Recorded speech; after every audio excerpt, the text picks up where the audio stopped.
نحمدہ و نصلی علی رسول الکریم اما بعد اعوذ باللہ من الشیطان الرجیم بسم اللہ الرحمن الرحیم قل هل تربصون بنا الا احدى الحسنيين ونحن نتربص بكم ان يصيبكم الله بعذاب من عنده او بأيدينا فتربصوا انا معكم متربصون قل انفقوا طوعا او كرها لن يتقبل منكم انكم كنتم قوما فاسقين وما منعهم ان تقبل منهم نفقاتهم الا انهم كفروا بالله وبرسوله ولا يأتون الصلاة الا وهم كسالى ولا ينفقون الا وهم كارهون فلا تعجبك أموالهم ولا أولادهم إنما يريد الله ليعذبهم بها في الحياة الدنيا وتزهق أنفسهم وهم كافرون ويحلفون بالله إنهم لمنكم وما هم منكم ولكنهم قوم يفرقون لو يجدون مرجعا أو مغارات أو مدخلا لولوا إليه وهم يجمهون ومنهم من يلمزك في الصدقات فإن أوتوا منها رضوا وإن لم يؤتوا منها إذا هم يسخطون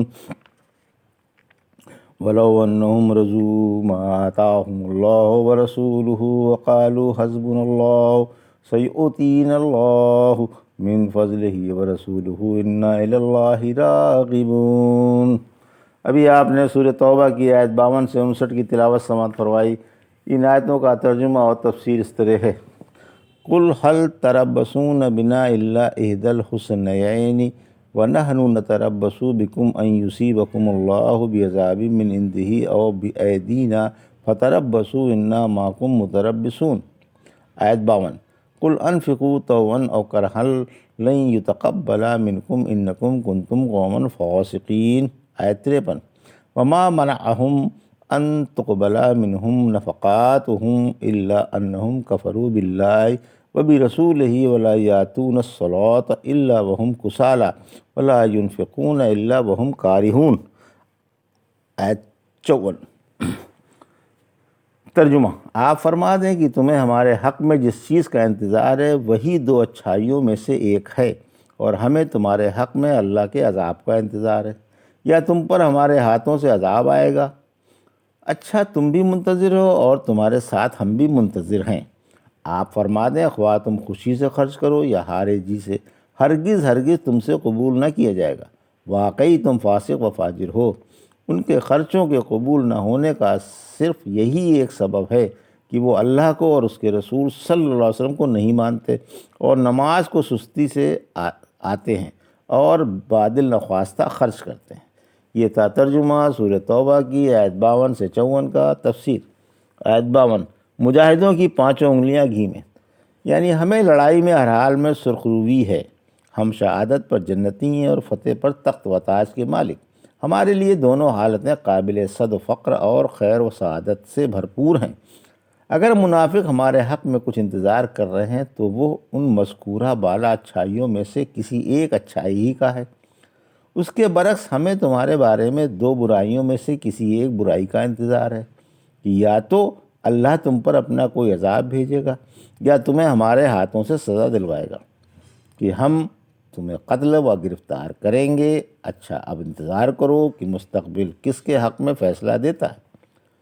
آیت 53-54: منافقوں کا خرچ ناقابل قبول ہے، خواہ تم خوشی سے خرچ کرو یا ہارجی سے، اللہ تو اسے ہرگز قبول کرنے والا نہیں، کیونکہ تم نافرمان ہو۔ تمہارا کفر تمہارے خرچ کی قبولیت میں حائل ہے، تمہارا توحید و رسالت پر ایمان نہیں، اور ایمان کے بغیر کوئی عمل قبول نہیں ہوتا، نیز تمہارے عملوں میں سرگرمی اور جولائی نہیں ہے۔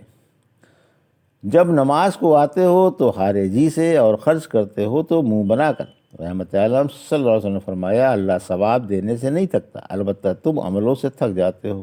اللہ پاک ہے اور پاکیزہ عمل ہی قبول فرماتا ہے، لہٰذا بے ایمانوں کا کوئی خرچ اور کوئی عمل قابل قبول نہیں، کیونکہ اللہ سے ڈرنے والوں کے عمل قبول ہوتے ہیں اور منافقوں کے دلوں میں اللہ کا ڈر نہیں۔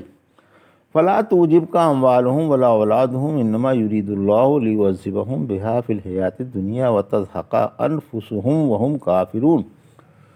آیت 55 ترجمہ، آپ کو ان کے مال و اولاد سے تعجب نہ ہو، اللہ انہیں ان چیزوں سے دنیوی زندگی میں سزا دینا چاہتا ہے تاکہ کفر ہی پر ان کی روحیں نکل جائیں۔ یہ تھا ترجمہ آیت 55 کا۔ تفسیر، مال و اولاد کی کثرت آزمائش ہے، یعنی کافروں کی دولت اور اولاد کی کثرت سے مروب نہیں ہونا چاہیے۔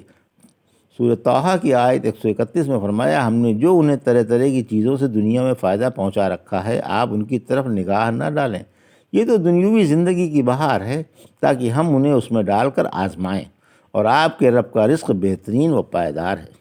سورہ مومنون کی آیت 55-56 میں فرمایا، کیا ان کا خیال ہے کہ ہم نے ان کی مال و اولاد سے امداد کی ہے اور اس سے ہم ان کے لیے بھلائیوں میں جلدی کر رہے ہیں؟ نہیں، بلکہ انہیں شعور نہیں۔ پھر فرمایا کہ اللہ انہیں ان چیزوں سے دنیوی زندگی میں ہی عذاب دینا چاہتا ہے کہ ان سے نہ مال کی زکوٰۃ نکلے گی اور نہ ان کا مال اللہ کی راہ میں خرچ ہوگا، پھر لامحالہ عذاب کے حقدار ہوں گے۔ بھلا اس بدبختی سے بھی بڑھ کر اور بدبختی ہو سکتی ہے؟ پھر فرمایا کہ یہ مال و اولاد میں اس بری طرح سے پھنسے رہیں گے کہ ان کا دم اسی بے خبری کی حالت میں کفر پر نکل جائے گا اور مرتے دم تک ہدایت و ایمان نصیب نہ ہوگا۔ وَيَحْلِفُونَ بِاللَّهِ إِنَّهُمْ لَمِنْكُمْ وَمَا هُمْ مِنْكُمْ وَلَكِنَّهُمْ قَوْمٌ يَفْرَقُونَ۔ آیت 56 لَوْ يَجِدُونَ مَلْجَأً أَوْ مَغَارَاتٍ أَوْ مُدَّخَلًا لَوَلَّوْا إِلَيْهِ وَهُمْ يَجْمَحُونَ۔ آیت 57 ترجمہ، وہ قسمیں کھا کر یقین دلاتے ہیں کہ ہم تمہارے ہیں، حالانکہ وہ تمہارے نہیں، لیکن یہ ڈرپوک ہیں، اگر یہ کوئی پناہ گاہ یا غار یا سر چھپانے کی جگہ پالیں تو فوراً لگام توڑ کر اس کی طرف دوڑ پڑیں۔ یہ ترجمہ تھا آیت 56-57 کا۔ تفسیر، آیت 56 منافقوں کی بزدلی کا بیان۔ منافقوں کی گھبراہٹ اور بزدلی کا بیان ہے کہ یہ قسمیں کھا کر اپنے اسلام کا یقین دلا رہے ہیں، کیونکہ انہیں ڈر ہے، بے چین کر رہا ہے۔ آیت 57 ان کا تو یہ عالم ہے کہ اگر آج بھی انہیں کوئی پناہ گاہ یا گڑھی یا قلعہ یا غار یا کوئی سر چھپانے کی جگہ مل جائے تو فوراً اس کی طرف سرپٹ بھاگ کر جائیں اور وہاں جا چھپیں۔ یہ تو تم سے میل جول بادل نخواستہ رکھتے ہیں، یعنی ضرورت سے مجبور ہیں، پھر دن بدن ان کا رنج و غم اور دیکھ بھال بڑھتا ہی جاتا ہے، کیونکہ دن بدن اسلام کی ترقی بڑھتی ہی جا رہی ہے۔ ان کے لیے مسلمانوں کی مسرت سوہان روح ہے، اسی لیے یہ مسلمانوں کے پاس اٹھنا بیٹھنا دل سے اچھا نہیں سمجھتے، مگر مجبور ہیں، اگر موقع مل جائے تو ابھی دم دبا کر بھاگ کھڑے ہوں اور پناہ گاہوں میں جا چھپیں۔ وَمِنْهُمْ مَنْ يَلْمِزُكَ فِي الصَّدَقَاتِ فَإِنْ أُعْطُوا مِنْهَا رَضُوا وَإِنْ لَمْ يُعْطَوْا مِنْهَا إِذَا هُمْ يَسْخَطُونَ۔ آیت 58 وَلَوْ أَنَّهُمْ رَضُوا مَا آتَاهُمُ اللَّهُ وَرَسُولُهُ وَقَالُوا حَسْبُنَا اللَّهُ سَيُؤْتِينَا اللَّهُ مِنْ فَضْلِهِ وَرَسُولُهُ إِنَّا إِلَى اللَّهِ رَاغِبُونَ۔ آیت 59 ترجمہ، بعض ان میں سے وہ بھی ہیں جو صدقے کی تقسیم پر آپ پر نکتہ چینی کرتے ہیں، اگر انہیں کچھ صدقہ مل جائے تو خوش ہوتے ہیں اور اگر نہ ملے تو بگڑ جاتے ہیں۔ کاش یہ اللہ کے اور اس کے رسول صلی اللہ علیہ وسلم کے دیے ہوئے پر راضی ہو جاتے اور یہ کہہ دیتے کہ ہمیں اللہ کافی ہے، یقیناً اللہ اپنے فضل سے ہمیں بہت کچھ دے دے گا، اور اس کا رسول صلی اللہ علیہ وسلم بھی یقیناً ہم اللہ کی طرف رغبت رکھتے ہیں۔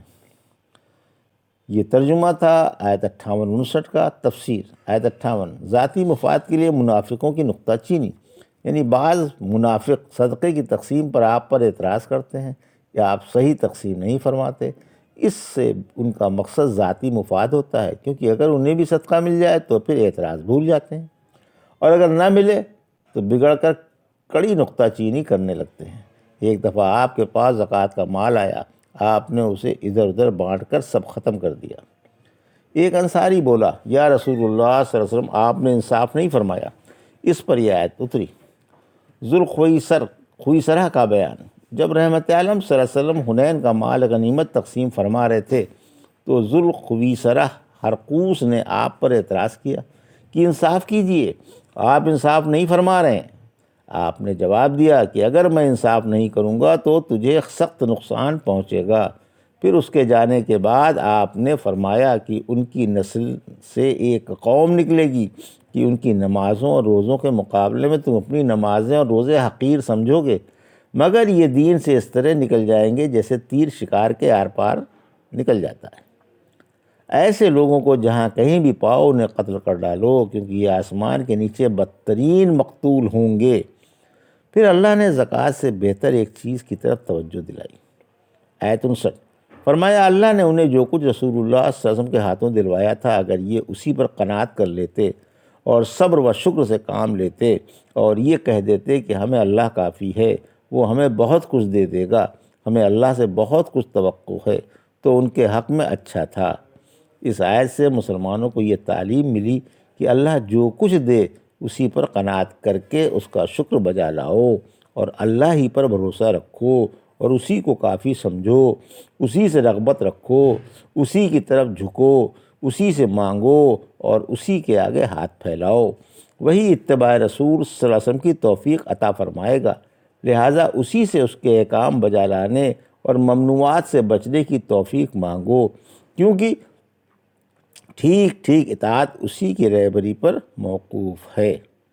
یہ تھا سورۃ توبہ کی آیت 52 سے 59 کا ترجمہ اور تفسیر جو بھی آپ نے سماعت فرمائی۔ بارک اللہ لی ولکم فی القرآن الحکیم ونفعنا ایاکم بآیات الذکر الحکیم۔